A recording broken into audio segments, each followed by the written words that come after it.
ଏଇଟା police station ବୋଧେ। ପଣି ଯିବ ଯେ ସମ୍ଭାଳିକି ଦେହ ଭଲ ନାହିଁ କି? ନାଇଁ ସାର୍ ଔଷଧ ଖାଇକି ମୋ ଦେହ ଖରାପ ହେଇଯାଇଛି। କୋଉ ଡାକ୍ତର ସିଏ ତମ ଦେହ ଖରାପ କଲା? ତା ଫୋନ ନମ୍ବର ଦେଲ ମୁଁ ତାକୁ ଫୋନ କରେ।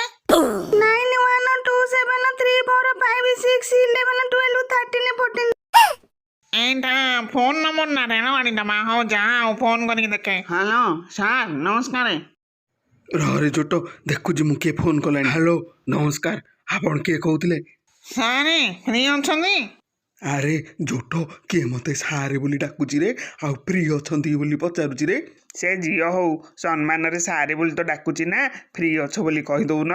ହଁ ଫ୍ରି ଅଛି, ହେଲେ ଆପଣଙ୍କ ପରିଚୟଟା କହୁନାହାନ୍ତି। ସାର୍ ମୁଁ ଥାନାରୁ କହୁଥିଲି, ଗୋଟେ ପେସେଣ୍ଟ ଥାନାକୁ ଆସିକି ଅସୁସ୍ଥ ହେଇଯାଇଛି, ଟିକେ ଶୀଘ୍ର ଆସନ୍ତୁ, ତାର ଚିକିତ୍ସା ଦରକାର।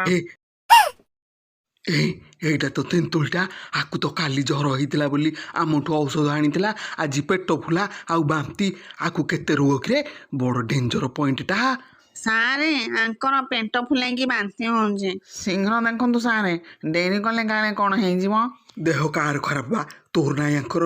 ମୋର ନୁହେଁ ୟାଙ୍କର ସାର୍, ହେଲେ ଆପଣ ତ ଠୁରା ସାର୍ ନୁହନ୍ତି, ଆପଣଙ୍କ କଣ୍ଠ ଜ୍ୱର ଚିହ୍ନା ଚିହ୍ନା ଲାଗୁଛି, ରୋଗୀ ଦେଖିପାରିବେ ତ?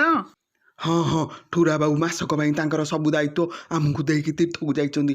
ତମେ ଫୋନ କଲ ଆଉ ମୁଁ ଆସିଲି। ତମ ଇଚ୍ଛା ପାଇଲେ ତମ ରୋଗୀକି ଦେଖିବାକୁ ଆମକୁ ଚାନ୍ସ ଦବ, ନହେଲେ ଫେରିଯିବି ଆଉ। ନାଇଁ ଦେଖିବେ ନା, ଦେଖନ୍ତୁ। ଯିବ କାଢ଼। ଇସ୍ ରକ୍ତ ନାହିଁ, ଆଉ କ'ଣ ହବ? କ'ଣ ସିରିୟସ୍ ରୋଗ କି ସାର୍?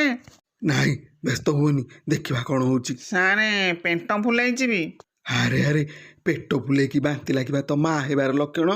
ଏ ତ ଖୁସିର ଖବର ନା, ଏ ରୋଗକୁ ନାଇଁ, ମୋ ପାଖରେ ଏ ରୋଗକୁ ଔଷଧ ନାହିଁ। ଝିଅ ପରା ବାଣୁଅ ଝିଅଟା, ମା ହବ କ'ଣ? ଓହୋ ବାଡ଼ୁଅଟା କି? ଆଉ କ'ଣ ତମକୁ ଦିଶୁନି କି? କୁଆଡ଼ୁ ଦିଶିବ, କଳା ଚଷମାଟା ତ ଲଗେଇଛ ନା।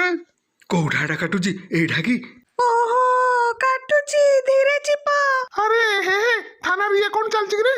କ'ଣ ଚିପାଚିପି କରୁଛ? ନାଇଁ ମ ଖରାପ ଭାବିଲେ କି ସାର୍, ପେସେଣ୍ଟର ପେଟ ଚିପୁଥିଲି ନା, ଆଉ କ'ଣ ଚିପୁଛି କି?